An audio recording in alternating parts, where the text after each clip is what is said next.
Hello everybody and welcome back to the Automation Beam Championship Season 3, hosted by none other than our favorite British man, Nev Cohen, and voiced over by none other than me, Josh the Trucker. Today we are looking at the results for Round 4, which was, interestingly enough, a very requested competition of 90s era vans versus West Coast USA at night. And I'm not talking about the paved streets of West Coast USA, I'm talking about dirt trails, which are very rare on that map. Ugh, that map is terrible. Anyway, vans and automation are a kinda niche thing. They aren't very appreciated, but when they are used, they can be canvases for so many different ideas. They can be used as artwork, they can be used as racing vans, drag racing, drift racing, off-roading, etc. And, well, today we are going to look at the results of Round 4, where people took these amazing, underappreciated vehicles and pushed them to their limits. Aero Motorsports Nomad Pierre Transport Van doesn't look all that French as its name suggests. Moreover, it looks very off-road oriented and very capable on the dry desert sands of West Coast USA. And now we get to the biggin.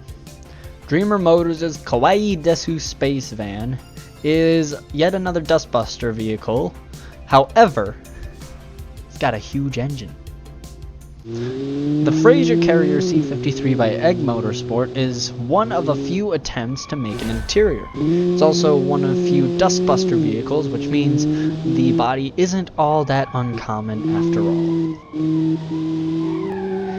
Enigma's Landmower Vista fits its name, but it doesn't fit the looks at all. It's a very fast car coming in mid-pack, and it's also very green. Ferdinand PV's incredible Fractal is based on a, I believe, Norwegian Postal Service livery. It also got third place, which is nothing to sneeze at for a van this unaerodynamic. The Hello Kanga Alpha CXL is a tiny little van that fits the narrative of Mailman's now extensive Japanese brand history. Tiny, cute, but capable. Kaiser Dragon's Redwood Hauler HD 350 Maxi is a quality-looking, tall box van with the ability to carry loads of stuff. It also set a pretty good time for its size. Lion Racing's entry for this round took the form of the Taurus 2-liter Turbo, a delivery van with a very apt-looking Sea Fuels delivery logo.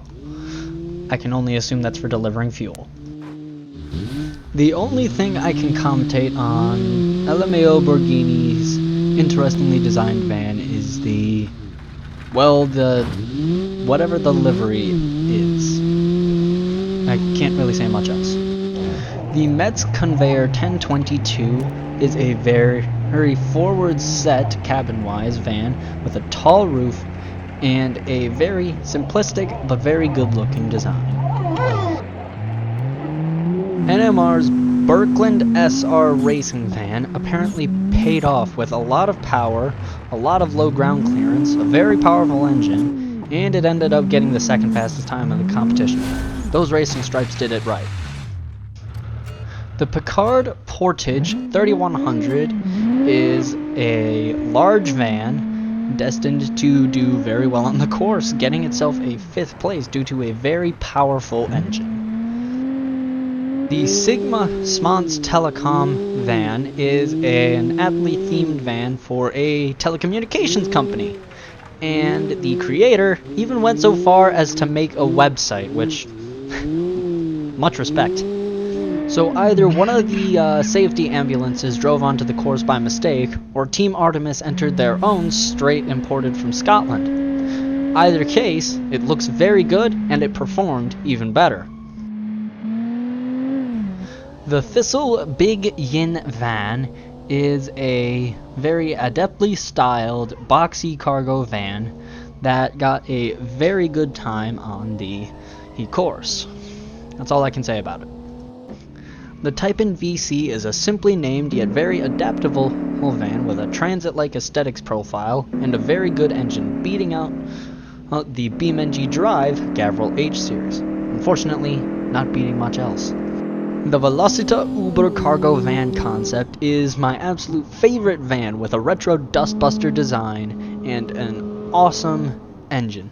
Unfortunately, some people in the aesthetics round didn't agree.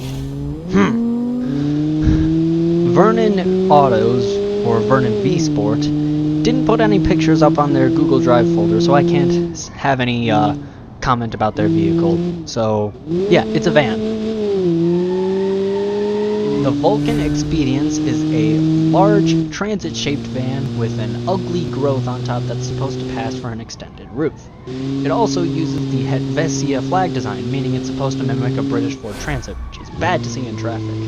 The Vulcan van by Vulcan Motors is possibly the best use of alliteration I have ever seen, not only keeping with the theme of using V starting words, but also keeping with the theme of plain white, large headlighted vehicles. Sir Waffle of Waffle Motors really did a good job aesthetics-wise with his Cargo Box EX Turbo, mimicking the livery of the fictional Helvetia Postal Service and even adding an interior, which is a really difficult job these days. Otto Delta Roberto Corse deleted the files for the van and the pictures before I could get to them to voiceover, so you're not going to be hearing much from it. It's a van. Get over it. The very aptly named Oliver Hovervan, very aptly named indeed, since the name of the team boss of New Horizon is Oliver the Hovervan, piloted by driver Razarza, got an incredible 222.2 finish in this round of the competition. Now, I'm going to leave you to watch the rest because since it got a lap time, but it got mid-pack finishes for automation scores, market scores, and aesthetics, I don't really have anything to commentate about. So here you are.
For the Constructors' Championship this round, BT Motors leads with 142 total points, including 2 gold medals and 1 bronze medal.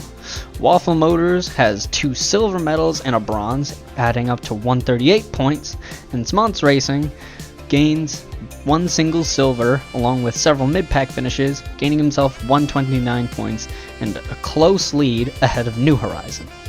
Rounding out the top 10, along with some incredible ties, are New Horizon with 126, Team Artemis with 122, Thistle with 118, Ferdinand BV with 115, Lion Racing with 109, Vulcan and Enigma tied for 9th with 103 points, and NMR and Voltus tied for 11th. Dreamer Motorworks and Metz Motors tied for 18th place with 73 points each. The lap time results in round 4 really shook up the Drivers' Championships, with New Horizon coming in first with a 2:22.2 lap time, 2s across the board. NMR, the Aesthetics Masters, coming in a close second with 2:22.9, just over half a second slower, and Ferdinand PV coming in third with a 2:24.5. To round out the top 10 are Picard Motor Company with 2:30.5, Smons Racing with 2:31 flat, GT Auto with 2:31.1, Thistle with 2:32.5, Auto Delta Reparto Corse with 2:34.1, Vernon Autos with 2:34.9, and Team Artemis taking 10th place with 2:35.2. A mere 13-second difference between 1st and 10th place. Totaling out all of the rounds up to round 4, we have the total constructors results, with Thistle gaining a close lead over second place Waffle and BT Motors with 597 points in first place, including 2 golden finishes and 1 silver medal. BT Motors, or rather Waffle, has 3 silver medal and 1 bronze medal finish with 550 points, gaining himself a second place, and BT Motors has 2 gold medal finishes along with 2 mid-packs, gaining himself 517 points. Some of the major losses and high jumps for this competition are Lenius Corsa dropping 6 places, earning only 321 points total this round. Morpo Motors, Alpaca Racing Club, and KHI Racing Division all dropped 5 spots. And Vernon Autos jumps up 5 places, gaining himself 224 points in total. The Drivers' Championship season is close to ending, and with that, here are the results including round 4. Nev is in a close first place right now with 3 gold medal finishes and 1 mid-pack, which is unfortunately this round 4, gaining 163 points in total. Rosarza with New Horizon is close behind with 1 gold medal finish and 1 silver medal, earning 139 points, and the Colored Cow with Ferdinand PV has a bronze medal finish, earning 120 points, knocking GamerMe out of the 3rd place spot with my own team, Velocita Motorsport. Colored Cow was also one of the high jumpers this round, gaining 2 positions, while Exige B58 in an incredible tie for 6th place jumps 8 positions in total, equaling Fokawadi of Vernon Autos. Oliver the Hovervan jumped 7 places, Gerbilderp with Picard Motor Company jumped 6 places, and Finiku of Alpaca Racing Club dropped 7 places, closely tying Bonesy of Team Artemis dropping 6. And that is it for the penultimate round of Season 3. We're getting close to the finish line now, and it's a close battle between Thistle and the rest of the top 5. Waffle Motors, Smons Racing, Vulcan, and BT Motors. I'm telling you right now, it's a close battle between them, and the rest of us are just fighting for scraps.